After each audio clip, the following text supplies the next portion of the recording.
이제 수시 1차 합격자 발표를 기다리고 계시죠. 그러니까 지난번에도 말씀드렸듯이 수시 1차 합격을 하고 나면 서류 평가 성적은 사실 크게 중요하지 않습니다. 물론 뭐 중요하지 않은 건 아니지만 그래도 뭐가 더 중요하다? 면접 평가에 대한 영향력이 더 큽니다. 그래서 오늘은 서울대학교 입학본부의 학생부 기반 면접 및 구술고사 연구 보고서를 토대로 해서 좀 말씀을 좀 드릴까 합니다. 이 부분은 학생부 기반 면접에 대한 부분들은 사실 뭐 서울대뿐만 아니라 모든 대학에 다 공통적으로 적용되는 내용이기 때문에 학생부 기반 면접을 갖다 준비하시는 학생들한테는 큰 도움이 되지 않으실까 생각이 듭니다.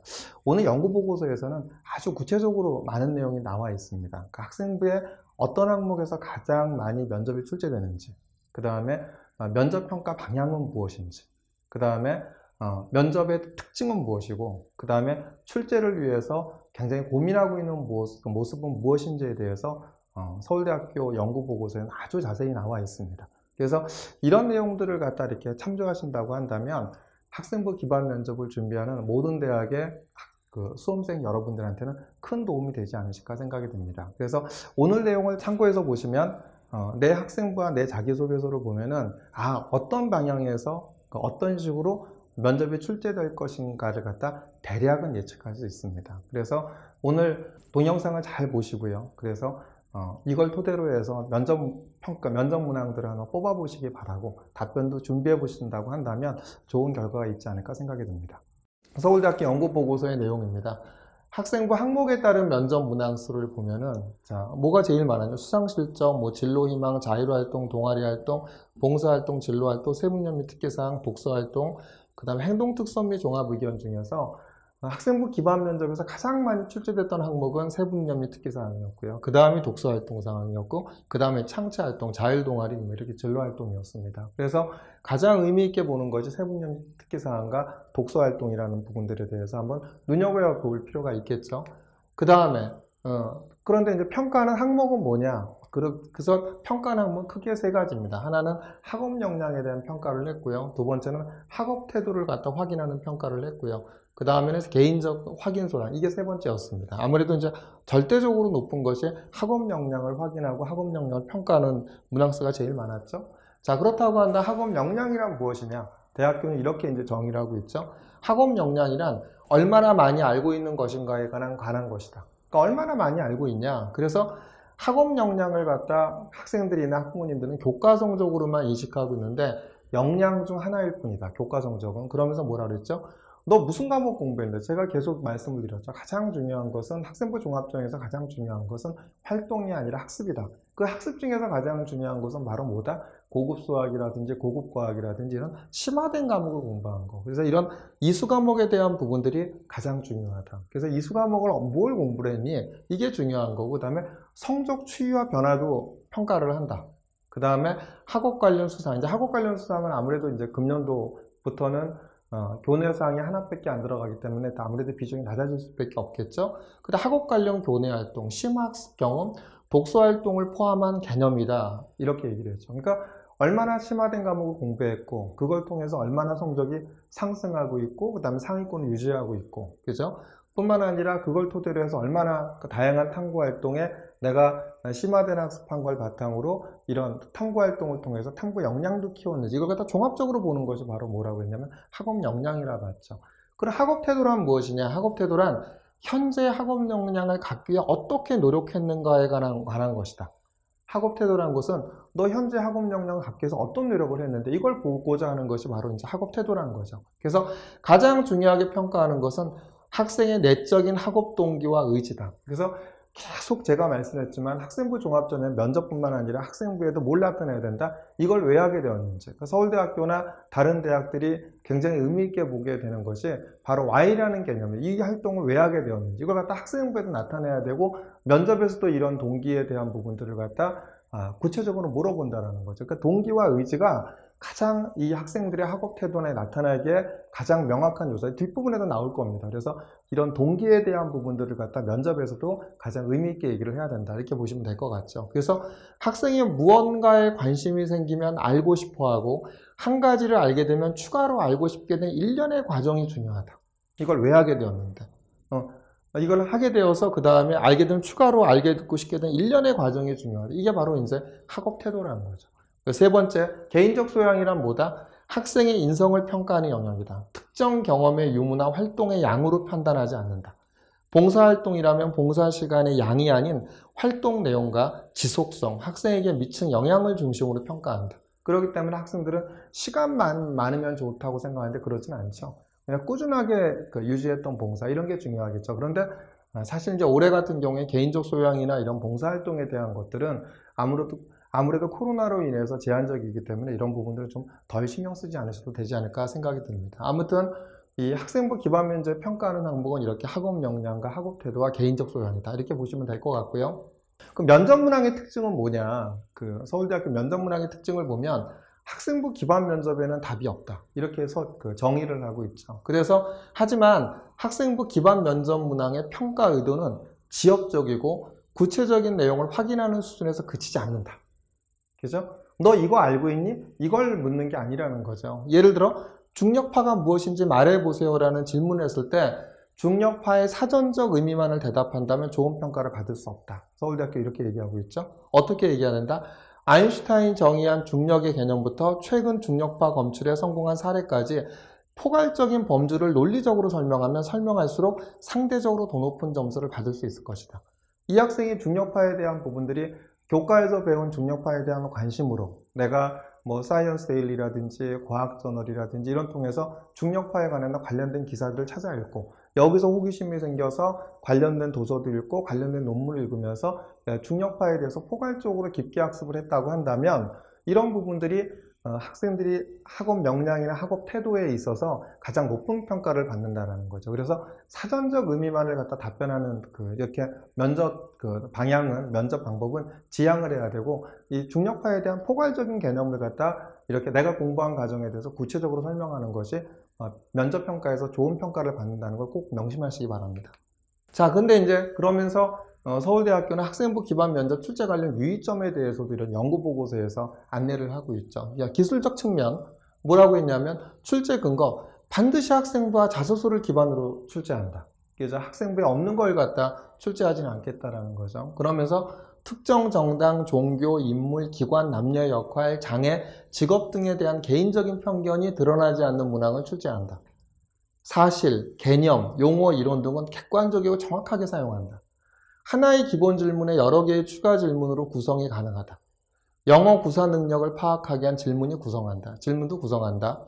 한 학생에 대한 문항 구성 시 어느 한 분야에만 집중되지 않도록 문항 구성을 한다. 자, 내용적 측면은 뭐라고 했는지 한번 보시면 학생부에 기록된 사실에 근거하여 고등학교 교육과정을 심화시켜 출제한다. 잘 보세요. 고등학교 교육과정을 심화시켜서 출제한다 이렇게 되어 있죠. 단위 교과와 연계하여 융복합적 사고와 교과 지식의 적용 및 확장을 유도한다. 이렇게 얘기하고 있습니다. 다음 시간에는 제가 이제 사례들을 갖고 한번 안내를 해드릴까 하거든요. 어떻게 대학들이 학생부 기반 면접 출제했는지 예시를 갖다 보여드릴 텐데 잘 보시면 고등학교 교육과정을 심화시켜 출제된 문항도 있고 융복합적 사고와 교과 지식 적용 및 확장을 유도한 이런 면접 문항들이 많이 있습니다. 그래서 보시면 도움이 되실 것 같고요. 존중, 공감, 소통, 협력, 참여, 정의, 배려 등의 인성 요소를 중심으로 사실을 확인한다.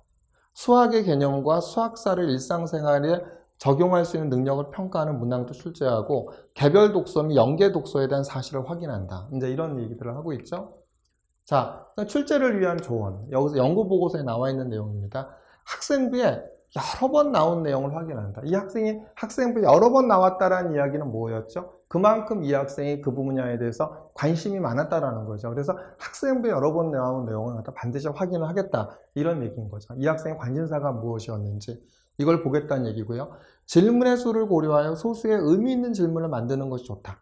학생부에 근거가 있다면 심화된 교과 질문도 가능하다. 계속 얘기하죠. 학생부 근거가 있다고 한다면 이거와 연관돼서 심화된 질문도 하겠다. 이 얘기인 거죠. 모두에게 해당하는 내용보다 그 학생만의 특이점과 주안점을 확인한다. 계속 말씀했지만 동아리 활동에서 친구들과 같이 해서 이건 별로 중요한 게 아니죠. 동아리 활동에서 친구들과 같이 하면서 나의 역할은 무엇이었는지, 그죠? 나의 역할에 대한 부분들을 갖다 구체적으로 묻겠다라는 거죠. 특이 사실은 꼭 확인해야 한다. 예를 들어 고3에서 개인 봉사 시간이 50시간이 넘는 경우 3학년에 새롭게 동아리를 만들어 과도한 활동을 한 경우에는 질문을 통해 진위 여부를 갖다 확인해야 한다.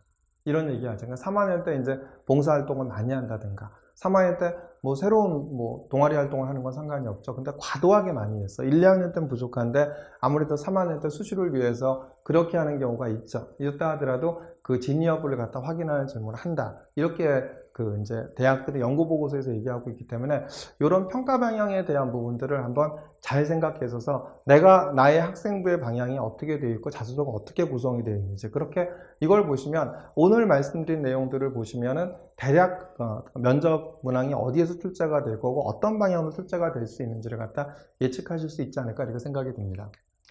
자, 또 이제 출제를 위한 조언 보면 이런 얘기가 있죠. 교과세 분야 및 교과세 분야 특기사항과 관련된 독서의 넓이와 깊이를 고려한다. 학생부에 기록된 책의 선정 기준 또는 선정 이유를 통해 공부에 대한 관심을 확인할 수 있고 또한 독서와 교과를 연결하여 심화된 교과 질문을 만들 수 있다. 학업성 지도가 상승하게 된 이유를 질문하여 학생의 학업 잠재력을 확인한다. 그죠? 창의적 체험 활동을 통해 학생의 유의미한 가치관의 변화를 확인하여 활동의 의미를 파악하고 학업 활동인 경우 교과와 연결시켜 질문한다. 학교생활 기록부와 자기소개서의 내용을 비교하여 질문한다. 평가보다 사실관계 확인이 보다 중요한 의미를 갖는다. 그죠? 이 학생이 진짜 했어? 이걸 갖다 이제 확인하는 것 갖다 의미를 갖다 갖는다고 얘기를 하죠. 여기서도 보시면 이제 세특과 독서에 대한 부분, 대학들이 이만큼 독서를 갖다 중요하게 여긴다는 것 갖다 반드시 명심하시고요. 교과 세특과 연결되는 독서 같은 경우는 특히 면접 질문을 잘 하시는 게 도움이 되지 않으실까 생각이 듭니다. 자, 그렇다면 이제 학생부 기반 면접 평가 방향은 뭐냐? 학생부 기반 면접에 대비하려면 과거의 패러다임에 매몰되어서는 안 된다.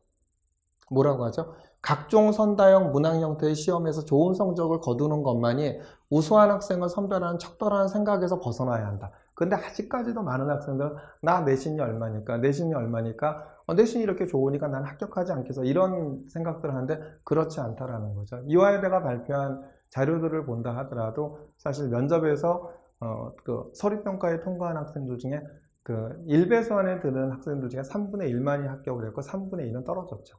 그 밑에 있는 학생들 같은 경우에도 충분히 이제 이 내신을 극복하고 합격하는 학생이 있기 때문에 결코 내가 성적이 좋다고 해서 좋은 평가를 받을 것이다. 이 생각을 갖다는 버리시는 게 좋지 않을까 생각이 듭니다.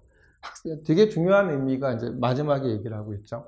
학생부가 점점 더 비슷해지면서 변별력이 약화될 가능성이 있기에 학생부에 기록된 학생활동의 동기와 과정에 대한 사실 여부 확인 자체가 변별력을 확보하는 데 중요한 요소가 될 것이다. 그렇죠. 그러니까 학생부의 활동들을 보시면 이제 대부분 비슷하게 합니다. 학생들이 여러 가지 이제 활동들을 하다 보면은 학생부도 아무래도 상위권 학생들 같은 경우는 학생부도 잘 기재해주고 활동도 비슷한 경험이 있죠. 그런데 활동이 비슷하다고 해서 이 부분들에 대한 것이 이 학생들이 굉장히 의미 있게 깊게 활동을 했냐?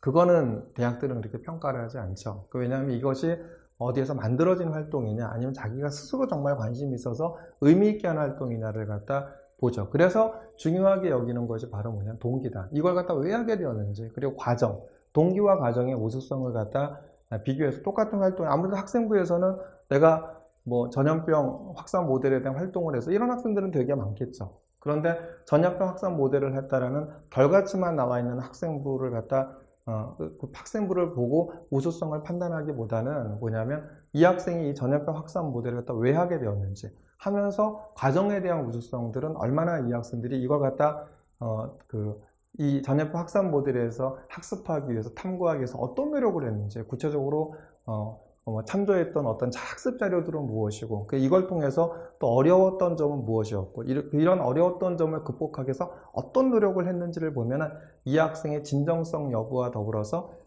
학습의 깊이가 나타나기 때문에 이런 동기와 과정에 대한 우수성을 갖다 대학들은 보겠다고 얘기하는 거죠. 그래서 서두에서도 말씀을 드렸지만 학생부 기반 면접에서 가장 중요한 부분들에 대한 것은 이 학생의 이제 진실성이겠죠.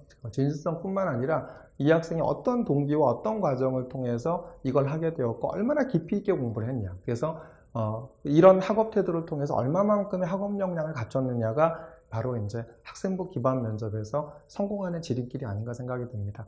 오늘 말씀드렸던 요소들을 보면은 나의 학생부와 나의 자기소개서를 보면은 대략 어떤 면접 문항이 출제될 것이다라는 것이 예측이 좀 어느 정도는 가능하지 않을까 생각이 듭니다. 그래서 오늘 면접 대학들이 그 서울대학교 연구보고서의 자료를 토대로 해서 어떤 대학이든 학생부 기반 면접을 치르는 학생들 같은 경우에는 이걸 토대로 해서 오늘 제가 알려드렸던 이런 요소들을 파악을 해서 내가 어떤 쪽으로 나의 학생부에서 어느 쪽으로 많이 출제가 될까를 갖다 생각을 하시고 면접 문항들을 준비하신다고 한다면 면접에서 좋은 결과를 갖다 얻지 않을까 이렇게 생각이 듭니다.